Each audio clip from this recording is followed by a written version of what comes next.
Assalamualaikum warahmatullahi wabarakatuh.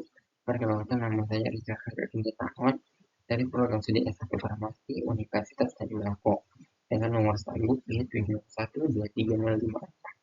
Pada video ini saya akan menjelaskan tentang pengaruh struktur kimia obat aspirin terhadap proses absorpsi, distribusi, metabolisme, dan ekskresi atau ATME serta aktivitasnya di dalam tubuh. Jadi langsung saja, aspirin merupakan obat golongan antiinflamasi non-steroid yang secara kimia dikenal sebagai asam asetil salisilat. Struktur aspirin tersusun dari cincin aromatik yang terikat dengan gugus asam karboksilat dan gugus ester. Keberadaan gugus-gugus fungsi ini berperan penting dalam menentukan sifat kimia obat, serta kemampuan obat dalam berinteraksi dengan membran biologis. Nah, seperti yang sudah dijelaskan sebelumnya, struktur kimia aspirin berperan penting dalam menentukan sifat fisikokimia dan perilakunya di dalam tubuh. Gugus fungsi yang dimiliki akan mempengaruhi kelarutan obat, kemampuan menembus membran biologis, stabilitas, serta interaksinya dengan target biologis. Faktor-faktor tersebut secara langsung berkontribusi terhadap proses farmakokinetik, yaitu absorpsi, distribusi, metabolisme, dan ekskresi atau ATME, serta menentukan aktivitas biologis obat. Dengan demikian, pemahaman struktur kimia menjadi kunci dalam menjelaskan perjalanan dan efek aspirin di dalam tubuh. Langsung saja ke proses yang pertama, yaitu kelarutan, di mana aspirin memiliki gugus asam karboksilat yang bersifat asam lemak dengan pKa kurang lebih 3,5, sehingga dapat mengalami ionisasi tergantung pada pH lingkungan. Seperti pada pH lingkungan asam, di mana dominan membentuk non-ion, sehingga lebih mudah menembus membran, tetapi kelarutannya lebih rendah. Sementara pada pH khusus yang lebih basah, dominan membentuk ion, di mana kelarutannya meningkat dalam cairan khusus.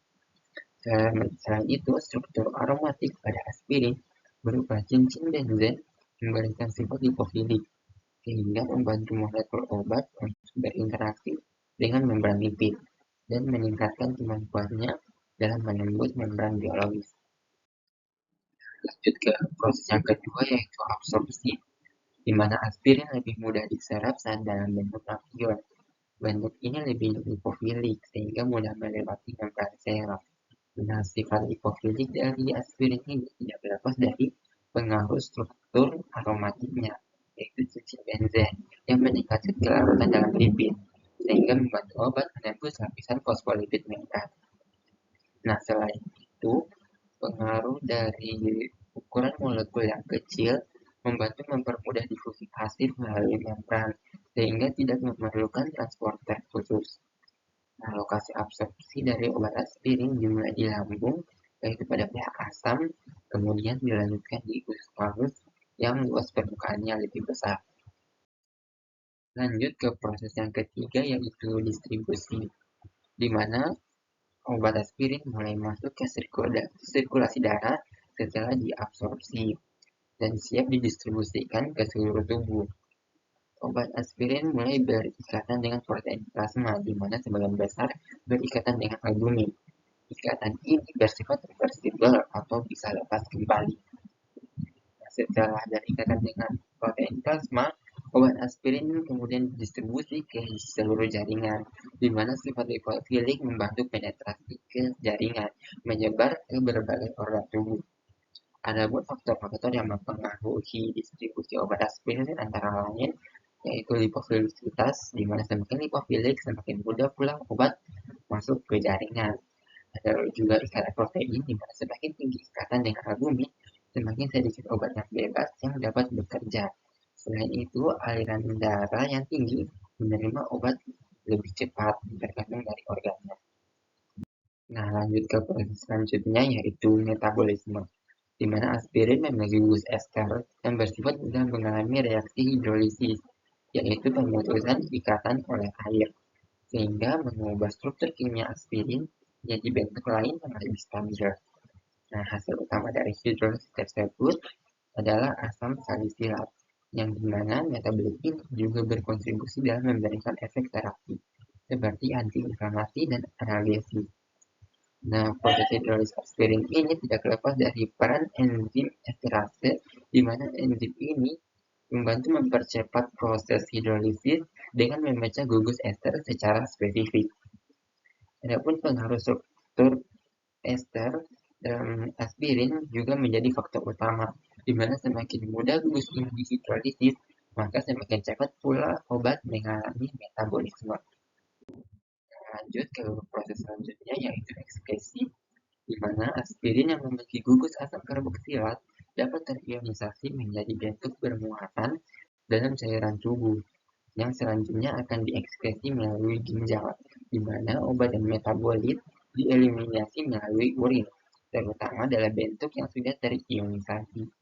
Adapun pengaruh dari pH urin, di mana pH urin yang basah dapat meningkatkan ionisasi, sehingga ekskresi obat menjadi lebih cepat. Adapun bentuk obat ion yang sudah terionisasi sulit diabsorpsi kembali, sementara dalam bentuk ion lebih mudah diserap ulang.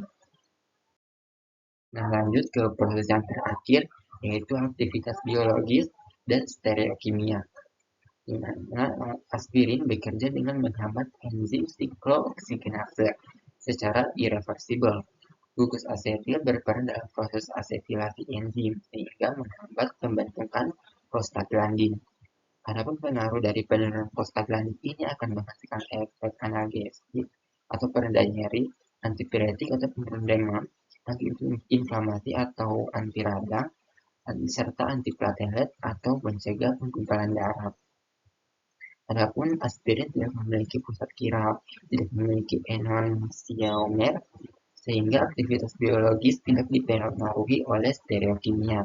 Berbeda dengan beberapa obat lain yang aktivitasnya bergantung pada bentuk isomer.